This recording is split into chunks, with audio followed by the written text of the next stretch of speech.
ठीक है। टॉपिक का नाम moment of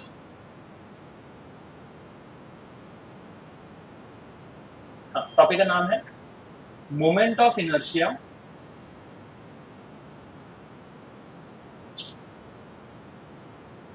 as a analogous quantity of mass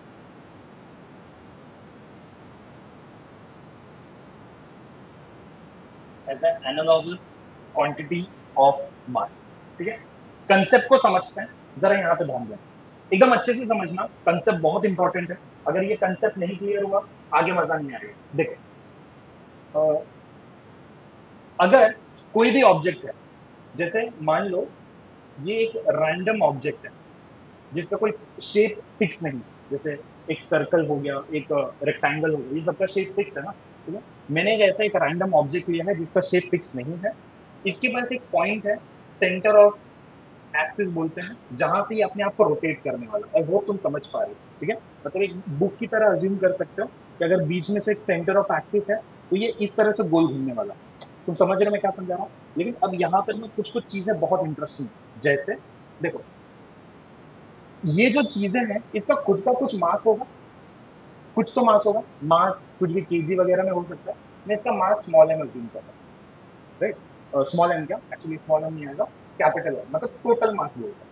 total mass इसका कुछ ना कुछ होगा। अब मुझे बताओ, ये इतना बड़ा ऑब्जेक्ट जिसका टोटल मास एम है, वो छोटे छोटे पार्टिकल के मासेस से मिलकर बना होगा, हाँ या ना? ठीक है, तो मैं बोल सकता हूँ देखो, ये एक मास है, ये एक मास है, सॉरी ये एक पार्टिकल है, ये एक पार्टिकल है, हर एक पार्टिकल, क्या सबका पार्टिकल का मास डिफरेंट होगा? ये पहले पार्टिकल का मास मैं बोलता हूँ m1, दूसरे का m2, m3, m4, ऐसे करके मैं जाने कितने होंगे, तो मैं लास्ट पार्टिकल को बोलता हूँ उसका मास है m। क्लियर है? नाउ नेक्स्ट, अच्छा, ये एक्सिस ऑफ रोटेशन है, राइट। मुझे एक बात बताओ, यहां से यहां तक का कुछ ना कुछ तो डिस्टेंस होगा ना, तो मैं उस डिस्टेंस को कहता हूँ r1। m2 क्या है? मास ऑफ सेकेंड पार्टिकल, उसका डिस्टेंस तुम मान लो r2। m3 का क्या रहेगा? r3। r4, mn का क्या होगा? बस सिंपल सा चीज है, ठीक है। ओके, अब सबसे खतरनाक चीज, मैंने तुम्हें एक रिलेशन बताया था, b is equal to r omega. ये रिलेशन क्या कहता है मैं पहले बता दूं, तुम्हें अगर याद हो, मैंने तुम्हें बताया था अगर कोई चीज सर्कुलर मोशन में है, जैसे क्या ये सर्कुलर मोशन में है, गोल गोल घूम रही है, सपोज करो ये ओमेगा लिख दिया। What is omega? ये कुछ एंगुलर वेलोसिटी से इस तरह से गोल गोल घूमे जा रही है, ठीक है। लेकिन मैं फिलहाल एक पार्टिकल पे फोकस हूँ। तुम ये m1 वाला पार्टिकल देख रहे हो, क्या ये m1 भी ऐसे गोल गोल घूमेगा? m2 भी गोल गोल घूम रहा है, मतलब हर एक पार्टिकल का एंगुलर वेलोसिटी सेम रहेगा। अब सेम क्या नहीं रह सकता? एक मिनट, अब ये जो फर्स्ट वाला पार्टिकल है ना, इसका खुद का एक लीनियर वेलोसिटी रहेगा। अब बोलोगे सर ये क्या बात है, मैंने एक एग्जांपल दिया था कि ग्राइंडर्स जो ग्राइंडर जिससे वो कट करते हैं, तुमने देखा रहेगा, अगर कोई लोहे के अगर मैं वो ग्राइंडर लगाऊं, ठीक है, तो उसमें से जो स्पार्कल्स निकलते हैं वो कैसे स्ट्रेट जाते कि कर्व जाते? स्ट्रेट जाते, मतलब उनका वेलोसिटी लीनियर होगा। तो वही मैं बता रहा हूँ, m1 का ऐसे होगा, m2 का ऐसे होगा, m3 का ऐसे होगा, mn का ऐसे, क्योंकि ये चीज सारे के सारे गोल घूमते हैं, ठीक है। और वो रिलेशन से मुझे क्या मालूम पड़ा कि v का वैल्यू क्या है? r omega. ठीक है, अब कुछ कुछ कंसेप्ट क्लियर है। अब मैं ओवरऑल क्या बता रहा हूं, अगर कोई ऑब्जेक्ट रोटेशनल मोशन में है तो ओमेगा सबका क्या रहेगा? सेम। चेंज क्या होगा? v। v मतलब लीनियर वेलोसिटी। अब मुझे बताओ, लीनियर वेलोसिटी चेंज क्यों हो रहा है, किसके बेसिस पे हो रहा है? देखो, ये पार्टिकल का लीनियर वेलोसिटी क्या है? v1, क्योंकि ये काफी नजदीक है, दैट इज r1। दूसरे का रहेगा r2, तो उसका लीनियर वेलोसिटी रहेगा v2। ऐसे मतलब सबका ना सेंटर ऑफ एक्सिस से ना डिस्टेंस थोड़ा थोड़ा अलग है, लीनियर वेलोसिटी भी अलग है। क्यों? रिलेशन है हमारे पास। अगर ये वाला, सॉरी, अगर ये कांस्टेंट है, सोचो, ये कांस्टेंट है ना, कैसे मालूम पड़ा कांस्टेंट है? मैंने बताया, अगर ये कांस्टेंट है तो ये दोनों का आपस में रिलेशन क्या रहेगा? डायरेक्टली। तो अगर ये बढ़ रहा है तो ये भी, अगर ये कम होगा तो ये भी। कंसेप्ट एकदम क्लियर है, ठीक है। तो मतलब क्या समझा, अगर कोई चीज एंगुलर मोशन में है, सॉरी, सर्कुलर मोशन में है, ओमेगा क्या रह सकता है, सेम, मतलब कांस्टेंट हो सकता है, but what about linear velocity, change होगा, किसके ऊपर डिपेंड करेगा, रेडियस मत बोलो, क्या बोलोगे, distance from centre of action, that, ठीक है। तो अब हमें हमारा जो कंसेप्ट है वो धीरे धीरे क्लियर हो रहा है। अब हमारा मेन फोकस है कि हम लोगों ने बहुत सारे एनालॉगस टर्म निकाले। अब जैसे what is force is equal to Newton का सेकंड लॉ के हिसाब से, अब मुझे पता है एक्सीलरेशन लीनियर में बोला जाता है, एंगुलर में क्या बोला जाता है, तो इसका एनालॉगस टर्म मुझे पता है, ना मुझे फोर्स का पता है, ना मुझे मास का पता है। तो हमारा मेन कंसेप्ट यही है, हर एक जो टर्म्स रहेंगे उसको वापस डिफाइन करना कि क्या होने वाला है, ठीक है। चलो, टॉपिक लिखा, लिखो, कंसीडर एन ऑब्जेक्ट, या फिर कंसीडर अ बॉडी, बॉडी भी लिख सकते हैं,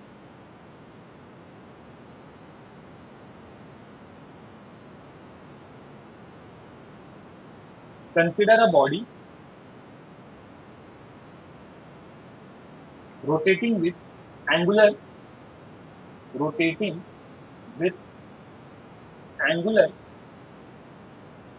स्पीड या velocity omega about an axis, about an axis perpendicular, about an axis perpendicular to the plane of paper. Suppose the body consists of n particles having masses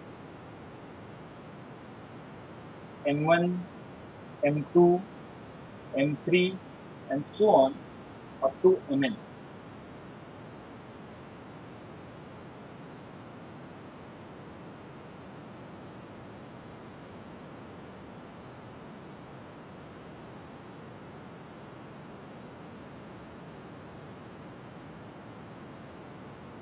And distance, and distance r1, r2 up to rn from the axis of rotation.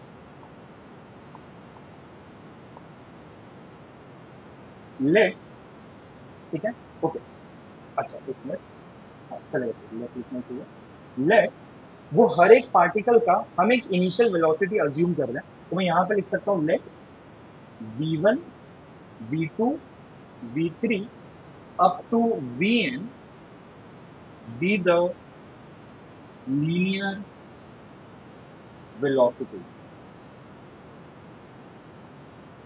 चलो, ये मैंने लिख दिया, सारी चीजों का जो linear velocities है वो मैंने लिख दिया। अब बारी है डायग्राम की, डायग्राम एकदम सेम सिंपल जैसा अपन बनाने वाले थे वैसे, एक रिजिड बॉडी अज्यूम करो,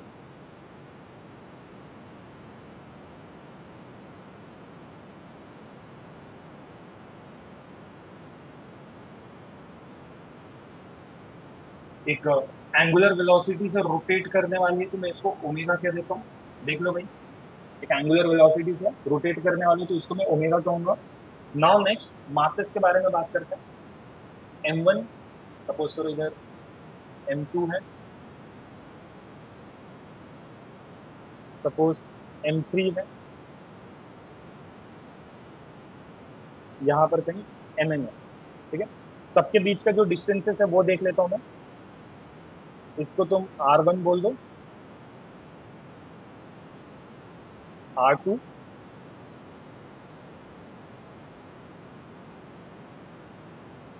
r3 और ये रहेगा तुम्हारा rn। एंगल वेलोसिटीज जो है वो सेम है, सबका ये चीज मैंने लिख दिया। अच्छा, अब रही बात, ये जो चीज है ना वो इस तरह से घूम रही है, दिख रहेगा तुम्हें, वो इस तरह से घूम रही है, ना ही कि इस तरह से, तो वेलोसिटीज भी ये मेरे सामने रहेगी। तो मैं सपोज करो यहाँ पर ऐसा बोल देता हूँ v1, ये रहेगा तुम्हारा V2, ये रहेगा तुम्हारा V3 एंड सो ऑन, ये रहेगा तुम्हारा V4। एक बेसिक सा डायग्राम मैंने बनाया।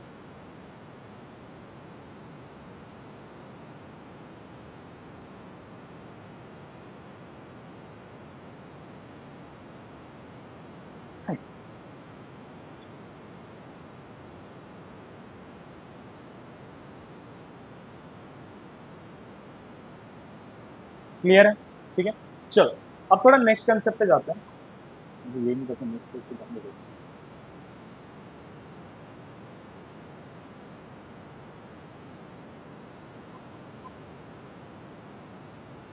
ये कुछ भी बोलो मत, गड़बड़ हो जाएगा। हाँ ठीक है। हो गया सबका डन?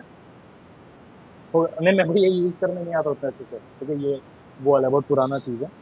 चलो नेक्स्ट पे जाते हैं। कंसेप्ट अपना वही सेम है, ठीक है। हम क्या करेंगे, हर अच्छा मुझे एक बात बताओ बेटा, हर एक पार्टिकल का क्या तुम काइनेटिक एनर्जी निकाल सकते हो? काइनेटिक एनर्जी का फॉर्मूला बताओ। Half M V square. First वाला पार्टिकल का एनर्जी क्या होगा, kinetic energy? Half M1 V1 का स्क्वायर। चलो सेम करो, लिखते हैं लेट E1 या फिर let kinetic energy of the first particle जो है, यानी E1 will be equal to half M1 V1 का square. Similarly kinetic energy of the second particle यानी E2 will be equal to half M2V2 का square. Kinetic energy of the third particle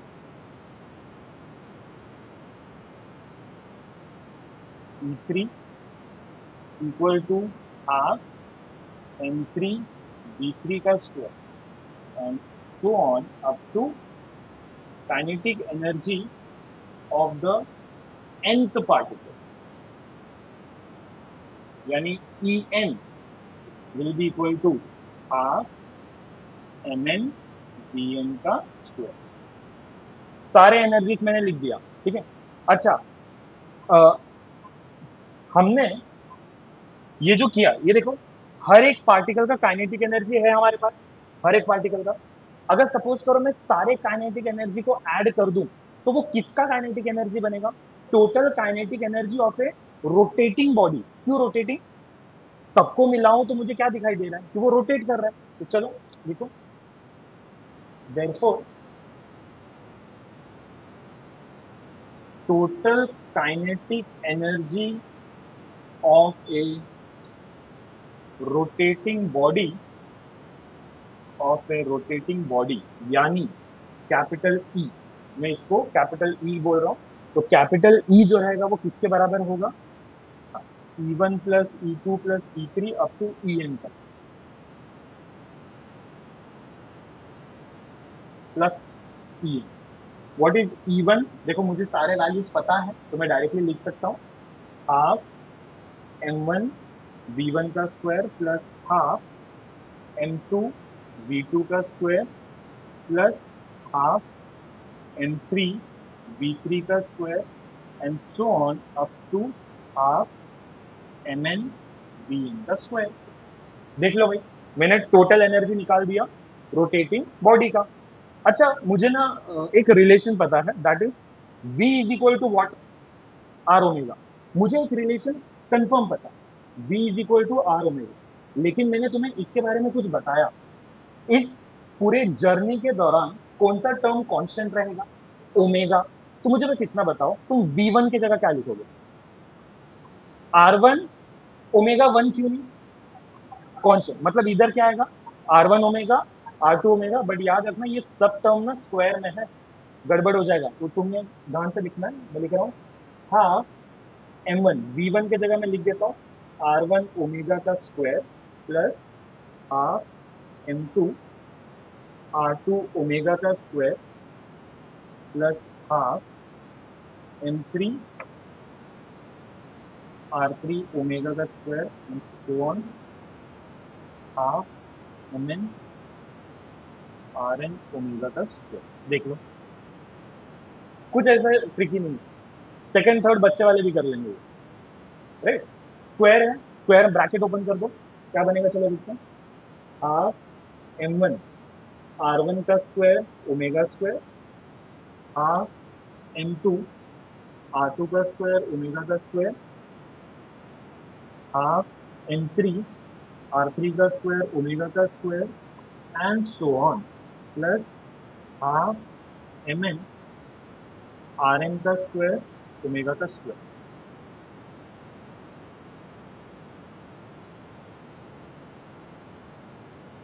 ठीक है, कौन सा टर्म तुम्हें लग रहा है कि तुम कांस्टेंट आराम से निकाल सकते हो? हाफ और ओमेगा स्क्वायर। चलो, अच्छा, मैं बस यहाँ पर क्या करने वाला हूँ जरा ध्यान देना, ये हाफ में कॉमन निकाल लो और ओमेगा स्क्वायर भी कॉमन निकालूंगा, बट याद रखना ओमेगा स्क्वायर में लास्ट में कॉमन निकाल दो, ठीक है। तो चलो, हाफ निकाला, यहाँ पे क्या बचा देखते हैं। M1 R1 का स्क्वायर M2 R2 का स्क्वायर M3 R3 का स्क्वायर Mn Rn का स्क्वायर और लास्ट में मैंने ओमेगा स्क्वायर कॉमन निकाला। देख लो भाई, है ना, क्लियर है? अरे बोलो, सिंपल, एकदम सिंपल जा रहे हैं अपन।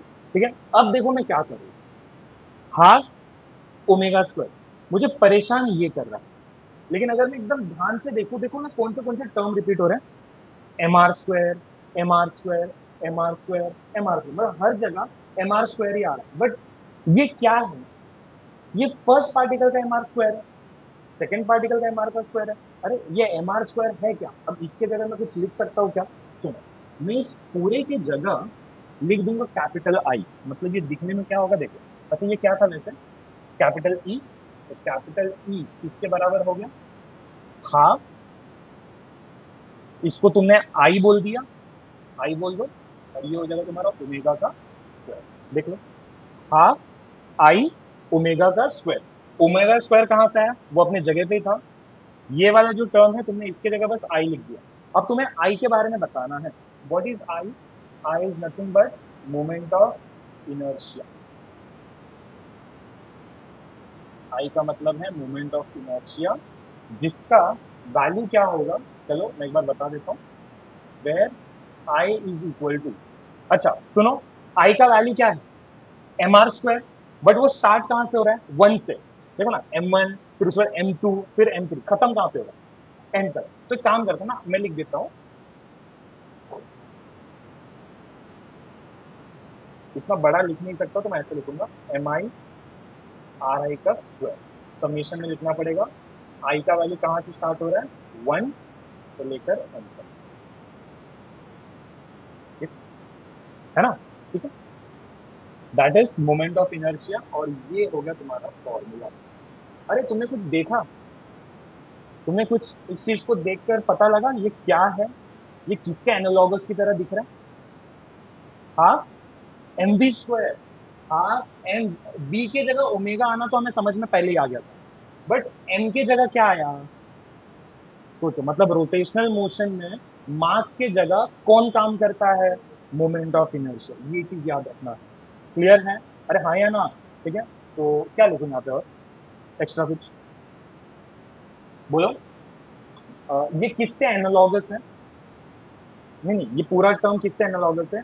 Kinetic energy of a transitional motion. Transition मतलब लीनियर मोशन के साथ, ठीक है। तो मैं यहाँ पे लिखूंगा, here E is equal to half I omega square is analogous to kinetic energy of the translational motion, मतलब हाफ एम वी स्क्वायर। चलो बहुत बढ़िया, हो गया। अरे हाँ या ना, सिंपल है ना? ठीक है, ओके। अगर सपोज करो मुझे मोमेंट ऑफ इनर्शिया को ऑन इंटीग्रेशन के बेसिस पे बताना हो, इंटीग्रेशन के बेसिस पे बताना हो तो मैं किस तरह से बताऊंगा, देख लेना। ऑल्सो मोमेंट ऑफ इनर्शिया, अच्छा मोमेंट ऑफ इनर्शिया का एक शॉर्ट फॉर्म याद रखना, एम आई, ठीक है। Also moment of inertia can be expressed in terms of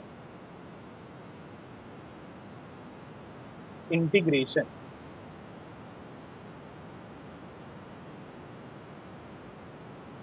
ठीक है। अब अच्छा इंटीग्रेशन मतलब दो तरह की चीज होता है मैथमेटिक्स में, एक होता है डिफरेंशिएशन और एक होता है इंटीग्रेशन। इधर देखो, डिफरेंशिएशन यानी डेरिवेटिव मतलब सबसे छोटा हिस्सा, अरे हाँ या ना, और इंटीग्रेशन मतलब टोटल, ठीक है, बड़ा हिस्सा नहीं कहेंगे, सबका total.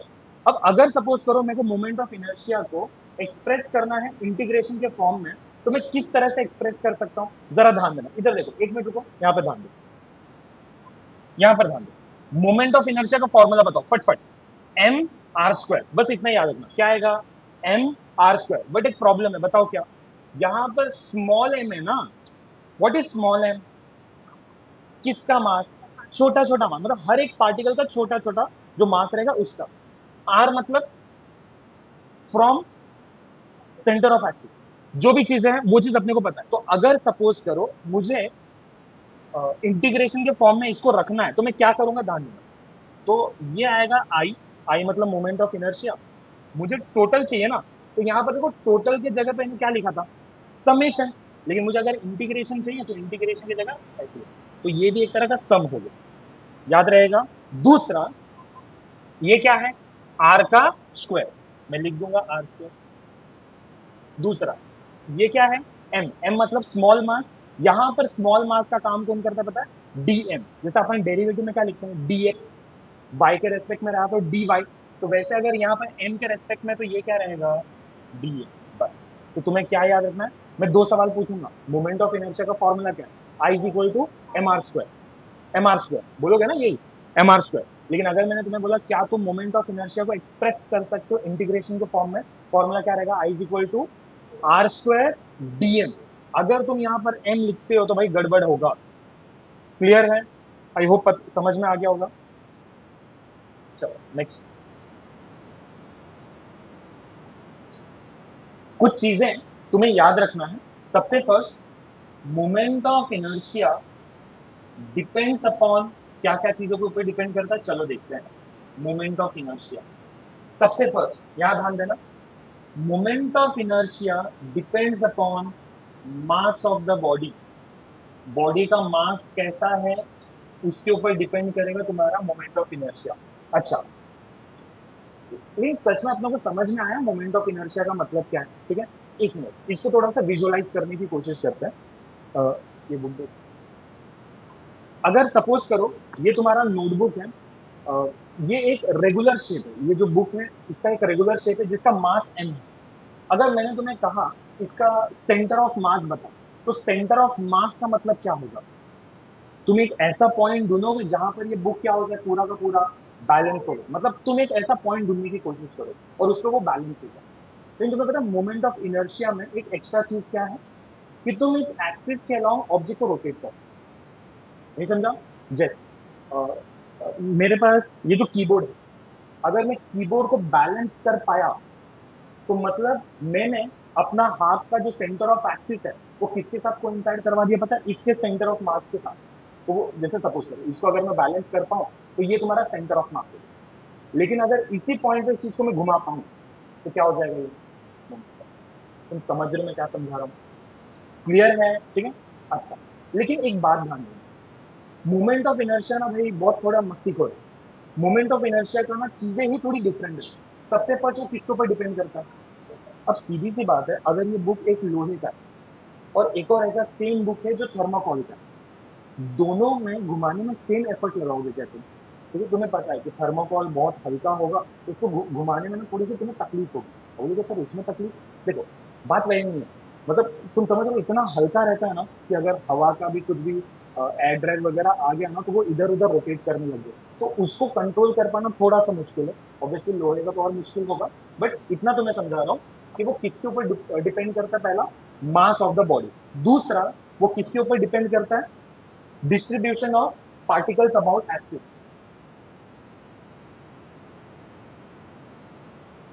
Distribution of particles about axis. अब एक्सिस में पार्टिकल किस तरह से डिस्ट्रीब्यूटेड है वो बहुत मैटर करता है। फॉर एग्जाम्पल अभी देखो, मान लो ये तुम्हारा सेंटर ऑफ एक्सिस है और यहाँ पर एक सर्कुलर बॉल है, ठीक है। अब यहाँ पर देखो ना पार्टिकल कितने अच्छे से डिस्ट्रीब्यूटेड है, मतलब यहाँ पर जितने पार्टिकल्स होंगे उतने ही पार्टिकल्स यहाँ पे भी होंगे और एकदम इजीली इक्वली बैलेंस्ड है। लेकिन अगर सपोज करो मैंने एक ये एग्जांपल ले लिया, अब मैंने यहाँ पर ये सेंटर ऑफ एक्सिस रखा, तुम समझ गए रहोगे अभी क्या होगा। क्या होगा, यहाँ पे पार्टिकल्स का जो डिस्ट्रीब्यूशन है वो सही नहीं है, ठीक है। तो पार्टिकल्स का डिस्ट्रीब्यूशन किस तरह से हुआ है उसके ऊपर भी तुम्हारा मोमेंट ऑफ इनर्शिया डिपेंड करेगा। तीसरा है ओरिएंटेशन ऑफ एक्सिस। ओरिएंटेशन, अच्छा, अब ओरिएंटेशन का मतलब क्या होता है भाई, देखो, अगर मैं इस कीबोर्ड को इस बीच वाला एक्सिस में पकड़कर घुमाऊं तो क्या ये घूमेगा, ऑब्वियसली घूमेगा, सेंटर ऑफ एक्सिस है, ठीक है। तो मैं बोल रहा हूँ मोमेंट ऑफ इनर्शिया ओरिएंटेशन के ऊपर डिपेंड करेगा। जैसे अगर मैं यहां पर रख घुमाऊं तो इसका मोमेंट ऑफ इनर्शिया अलग होगा, लेकिन अगर यही चीज को मैंने अब ऐसे कर दिया, समझ में आया, ये वर्टिकल कर दिया, अब इसका सेंटर ऑफ एक्सिस बीच में से कहीं होगा, अब अगर मैं यहां पर रख इसको घुमाऊं तो अब इसका मोमेंट ऑफ इनर्शिया चेंज होगा। मुझे बताओ कैसे चेंज होगा। देखो, जैसे ये वाला फैन है, एक फैन आता है जो काफी छोटा फैन होता है और एक वो वाला फैन जो मैंने सीएसटी में देखा जो काफी ज्यादा यूज फैन है। फर्क क्या है दोनों में, बस सब में फर्क क्या होता है, स्पीड का। अगर फैन छोटा रहा तो उसका स्पीड का क्या सीन होगा, ज्यादा होगा, और अगर फैन का जो ब्लेड है वो काफी ज्यादा दूर तक है तो इसका मतलब क्या होगा, स्पीड कम होगा। लॉजिक का मतलब चीजें कैसे इन्वर्सली में है, यही सेम चीज है। अगर सपोज करो ये ऐसा है और बीच में तुम्हारा सेंटर ऑफ एक्सिस है, ठीक है, अब सोचो यहाँ पर मोमेंट ऑफ इनर्शिया कितना ज्यादा लगाना पड़ेगा सो दैट ये घूमे, लेकिन यही चीज अगर मैं यहाँ पे लगाऊं तो मोमेंट ऑफ इनर्शिया कम हो जाएगा। रीजन बताओ, ये छोटा हो गया ना, समझ पा रहे हैं क्या बताऊँ, सेंटर ऑफ एक्सिस से कितना है। अगर सपोज करो अब इसका ओरिएंटेशन चेंज कर देता हूँ ऐसे, अगर सर ऐसे कैसे, ये बीच में से जाएगा तो अब ये घूमेगा कैसे, देखो तुम समझ पा रहे हो। क्लियर है, मतलब एक्सिस ऑफ रोटेशन तुम कैसे भी चेंज करो मोमेंट ऑफ इनर्शिया भी उसके अकॉर्डिंग चेंज हो जाएगा। एंड लास्ट है फोर्थ वाला, that is size and shape of the body. Obviously ये समझाने की जरूरत नहीं है, ठीक है, शेप और साइज के ऊपर डिपेंड करेगा कि मोमेंट ऑफ इनर्शिया किस तरह से डिपेंड करती है, ठीक है। दैट्स इट, ये मोमेंट ऑफ इनर्शिया चार चीजों पे डिपेंड करता है। नाउ नेक्स्ट वो है तुम्हारा इसका ऐसा यूनिट। हर चीज तो देख लिया अपन ने, देखें भाई इसका ऐसा यूनिट क्या है। देखो, तुमने बताया कि सर मोमेंट ऑफ इनर्शिया होता है एम आर स्क्वायर, मान गया भाई, मोमेंट ऑफ इनर्शिया का फॉर्मूला क्या है, एम आर स्क्वायर। अगर मैं पूछूं ऐसा यूनिट, अब ऐसा यूनिट का मतलब क्या होगा, इसका यूनिट बताओ। एम मतलब मास का यूनिट, लिख दो केजी। आर मतलब बहुत मालूंगा, रेडियस जिसने बोला, डिस्टेंस, तो डिस्टेंस का यूनिट क्या होता है, लेकिन ये तो स्क्वायर है। वेरी गुड, डायमेंशन बता सकते हो, अरे बोलो डायमेंशन। हाँ, L2M1T0, ये है तुम्हारा डायमेंशन।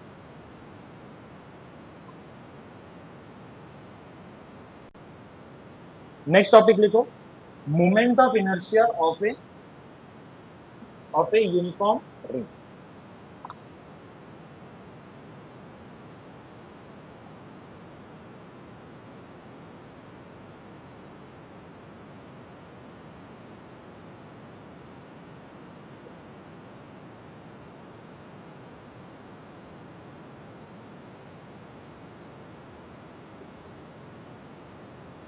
अच्छा, ये देखो, moment of inertia of a uniform ring. अब रिंग मतलब क्या होता है, जैसे एक बैंगल हो गया, राइट, जो बैंगल होगा उस बैंगल को अगर तुम ध्यान से देखो तो उसका जो रिंग होगा वो यूनिफॉर्म। यूनिफॉर्म मतलब कैसे, वो इक्वली उसका मास में डिस्ट्रीब्यूटेड रहता है बट बीच में ना खाली रहता है, उसको अपन रिंग कहेंगे। अब याद रखना क्वेश्चन कैसा है, कि उस यूनिफॉर्म रिंग का मोमेंट ऑफ इनर्शिया तुम कैसे कैलकुलेट करने वाले हो। हमारा क्वेश्चन वो है, ठीक है। चलो, सबसे फर्स्ट हमें कुछ चीजें लिखना पड़ेगा। लिखो, consider a uniform ring of mass m, consider a uniform ring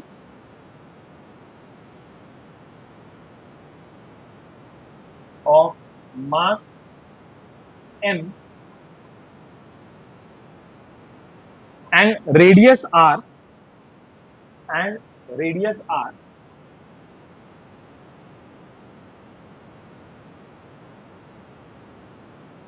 rotating about an axis, passing through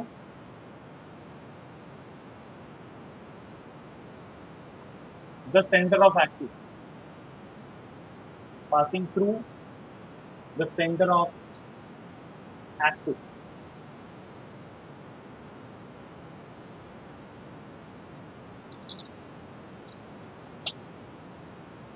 जैसे देखो, वी नो दैट, अच्छा एक मिनट, जैसे मान लो, अगर ये मैंने एक रिंग बनाया, रिंग मतलब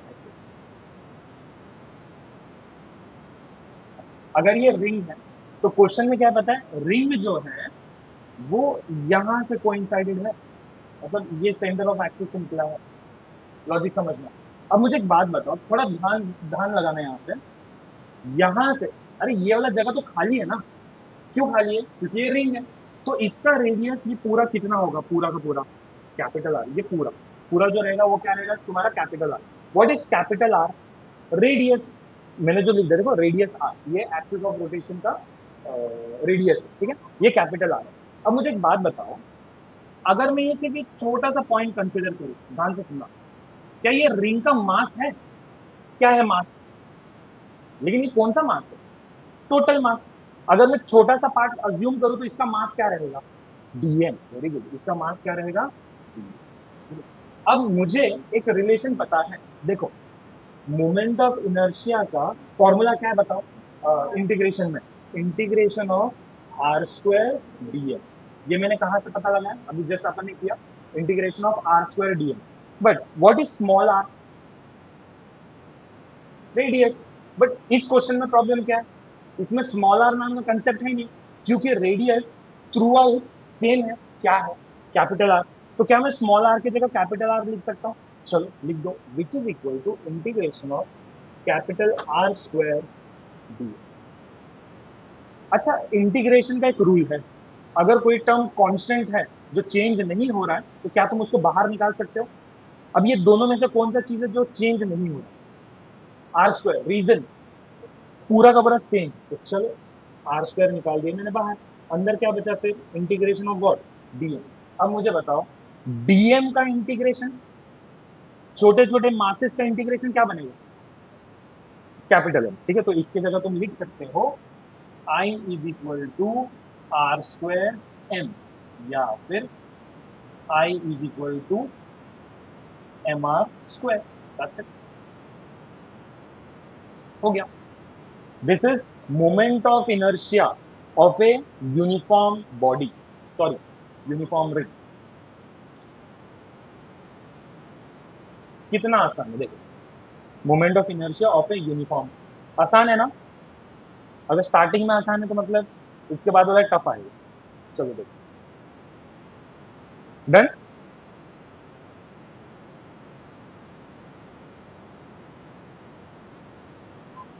next question, topic moment of inertia of a uniform disc.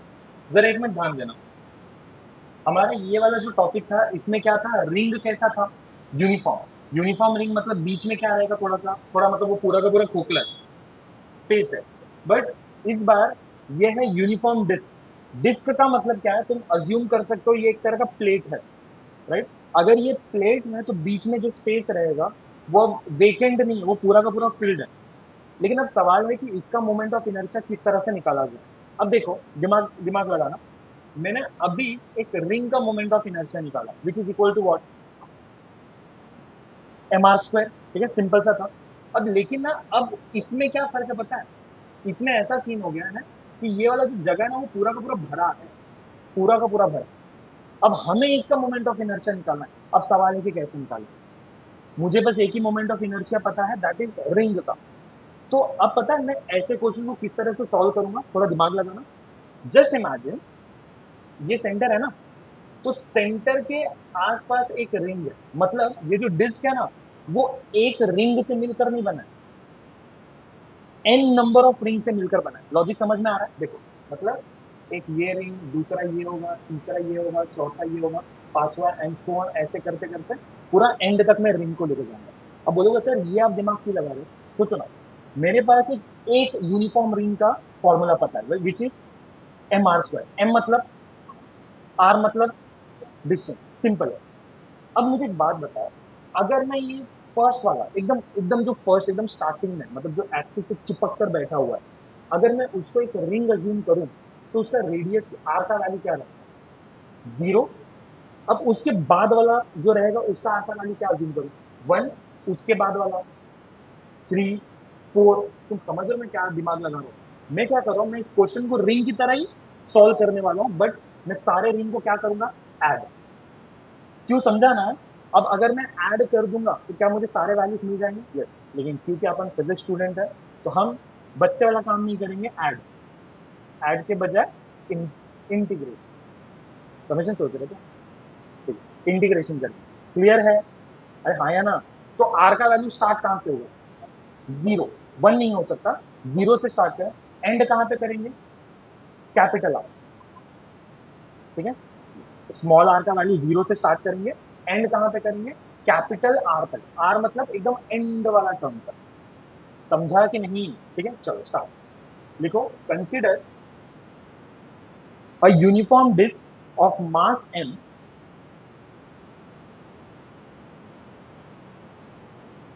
Consider a uniform disc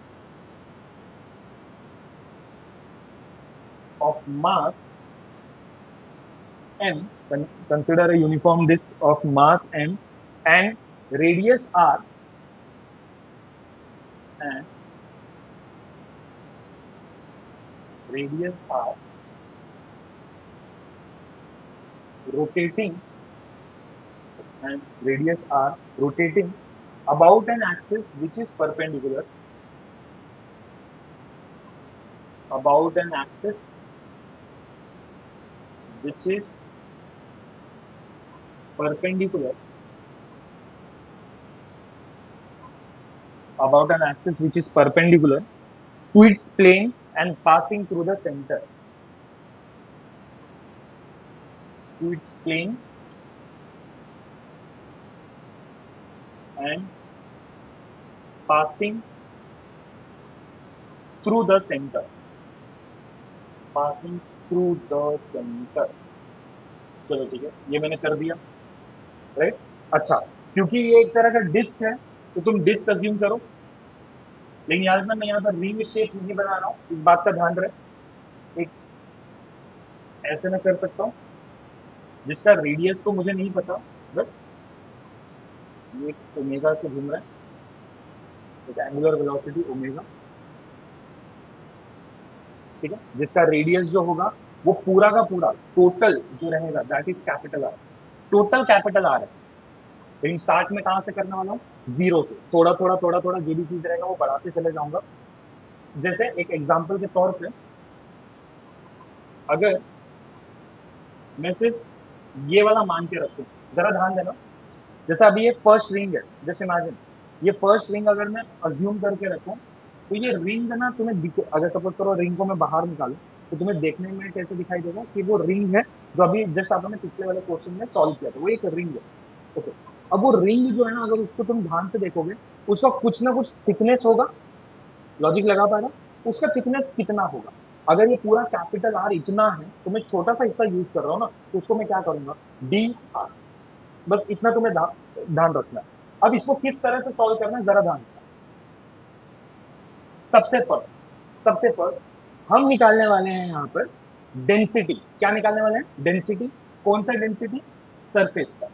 मैं यहाँ पे लिखता हूँ surface area density denoted by sigma. याद रहे, डेंसिटी तीन अलग अलग टाइप के होते हैं। पहला linear density, surface area density, volume density, पता है ना?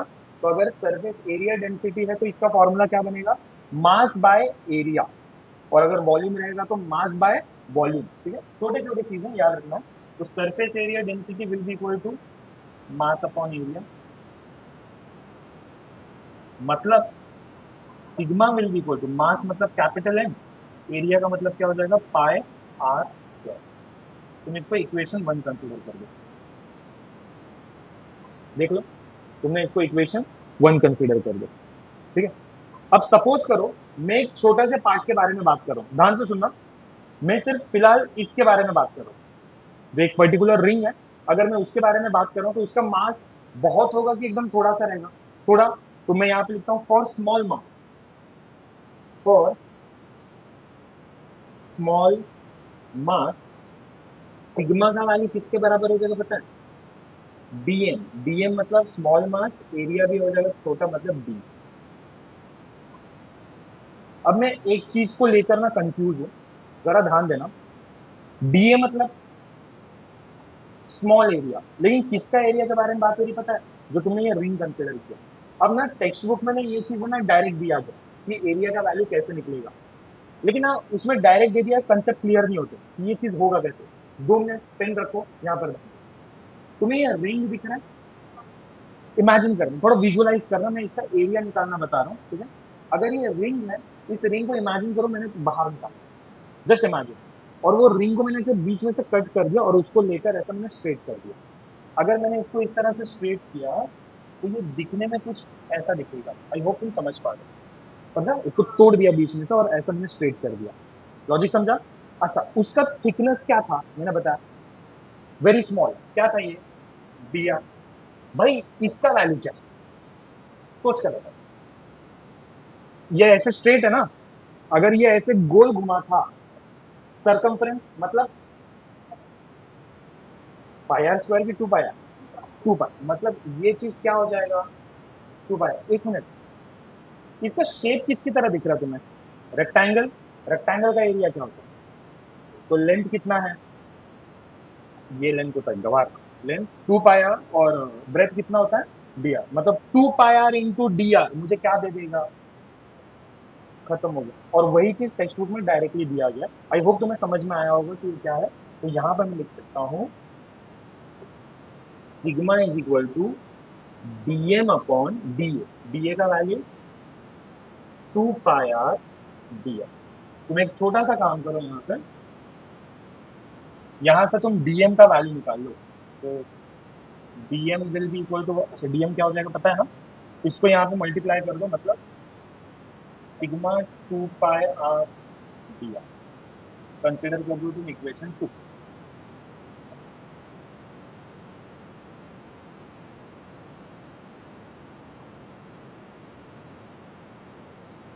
क्लियर है?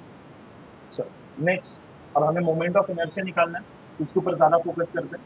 मोमेंट ऑफ इनर्शिया का फॉर्मूला पता है मुझे, integration of R square D M, पता है ना सबको? ये फॉर्मूला आपने देखना। अब मुझे बताओ, इंटीग्रेशन कर रहे हैं from where to where. R का वैल्यू कहाँ से स्टार्ट हो रहा है? जीरो। खत्म कहाँ पे हो रहा है? Capital R. तो मैं यहाँ पे लिख देता हूँ जीरो टू कैपिटल आर। चलो, जीरो टू आर हो जाएगा। आर स्क्वायर तो अपनी जगह पे है, बट व्हाट इज डीएम? देखो मैंने यहाँ पे निकाल के रखा है, sigma 2 pi R D R. Region from to. ठीक है, अच्छा इसमें कौन सा तुम्हें टर्म लग रहा है कि कांस्टेंट है? हाँ, 2 पाई सिग्मा, ये चेंज नहीं होने वाला है, इसको तुम बाहर रखो। तो जो चीज बचा वो लिख दो, मतलब सिग्मा 2 पाई गया, अंदर बचा जीरो टू आर। अच्छा देखो ना, आर स्क्वायर ये भी है और इधर भी है। R square into R will be R cube. तो R cube d R. I hope तुम्हें इंटीग्रेशन पता होगा। What is integration of x raise to n d a? X raise to n+1 upon n+1, ये formula याद रखना। Integration होता है, मालूम है ना? जिसने मैथ्स लिया है वो तो अभी सीखने ही वाला है, जिसने नहीं लिया है वो ध्यान दे। ठीक है, integration of X raise to N क्या होता है, n+1 अपॉन n+1। तो अगर आर क्यूब है with respect to D r⁴/4। चलो लिख दो, sigma 2 pi r⁴/4 bracket close from 0 to r। देखो सेम है, कितनी बार ऐसे क्वेश्चन किए, कितनी बार। हाँ बराबर। कौन सा टर्म कांस्टेंट दिख रहा है तुम्हें, 4। चुपचाप बाहर निकाल लो इसको, ये क्या बनेगा चलो देखते हैं। सिग्मा 2 पाई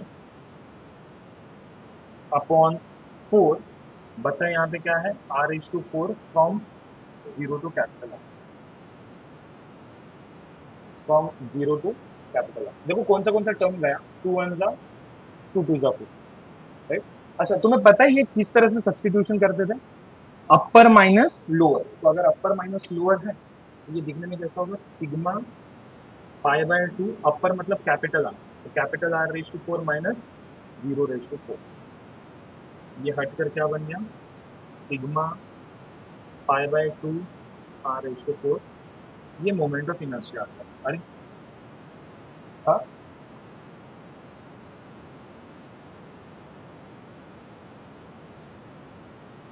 आया, बट एक मिनट रुको, मोमेंट ऑफ इनर्शिया को मैंने एकदम स्टार्टिंग से किस में देख रहा हूँ पता है, एम और आर के फॉर्म में, हमेशा उसी के फॉर्म में देख रहा हूँ। गड़बड़ हो गया मुझसे। मोमेंट ऑफ इनर्शिया किसके फॉर्म में आ गया, देखो ना, सिग्मा भी आ गया, पाई भी आ गया। तो मैं नहीं चाहूंगा ना कि ऐसा दिखे, तो मैं क्या करने वाला हूँ, ये मोमेंट ऑफ इनर्शिया आ चुका है, लेकिन अभी इसको थोड़ा अलग वे में करते हैं।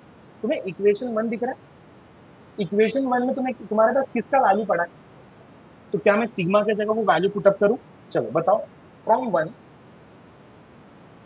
From one moment of inertia क्या हो जाएगा, देखो सिग्मा, सिग्मा जो भी है लिख दो, m/πr² into π/2 into r⁴।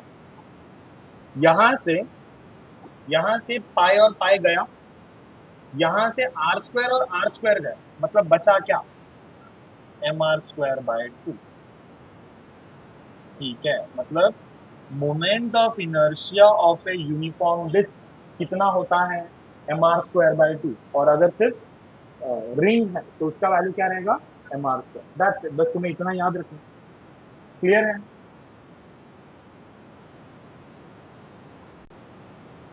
Okay, ध्यान दो यहाँ पे, लिखो मत, पहले यहाँ पे ध्यान दो। टॉपिक का नाम है रेडियस ऑफ गायरेशन, लिखो मत। टॉपिक का नाम है radius of gyration, denoted by capital के।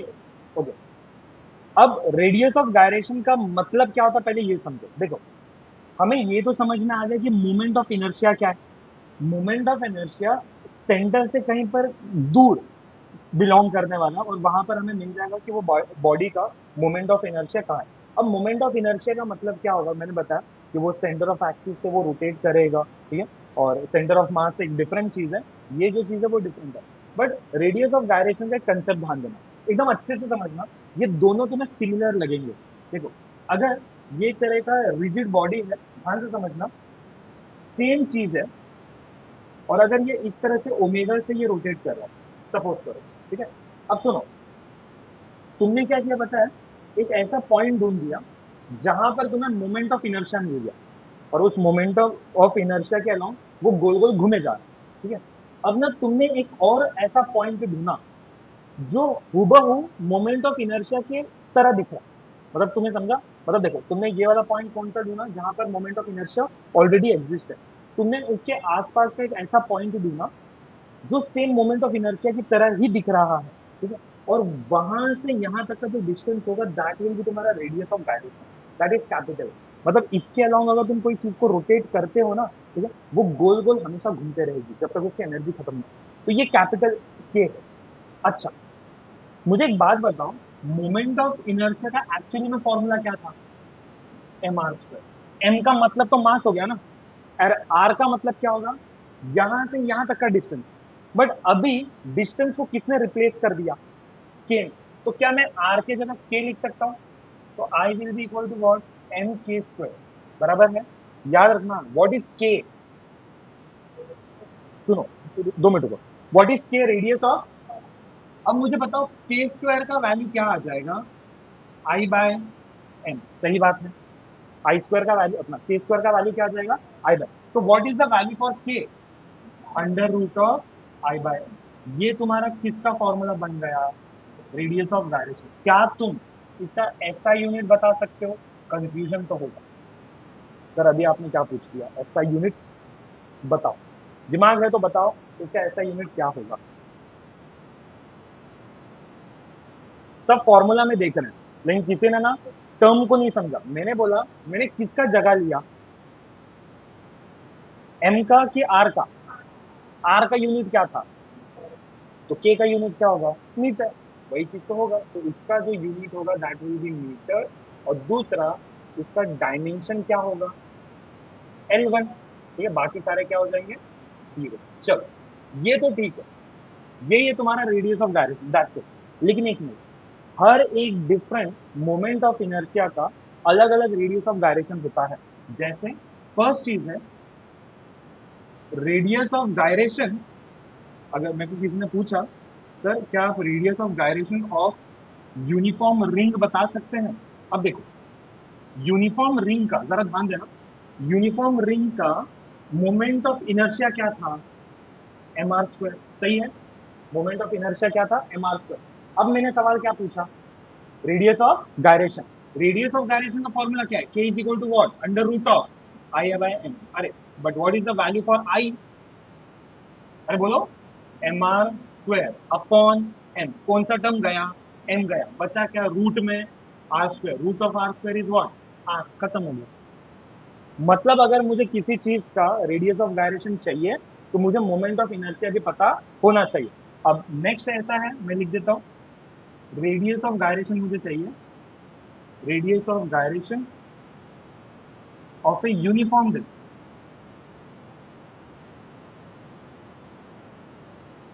Bye the way moment of inertia of a uniform disc क्या है, M R square by two, तो radius of gyration will be under root of I by M which is equal to under root of I, I का मतलब M R square by two up into capital. देखो यहाँ से M M गया, बचा क्या root में R square by two, root के बाहर निकालोगे तो क्या बनेगा, R by root two, that is तुम्हारा रेडियस ऑफ गायरेशन।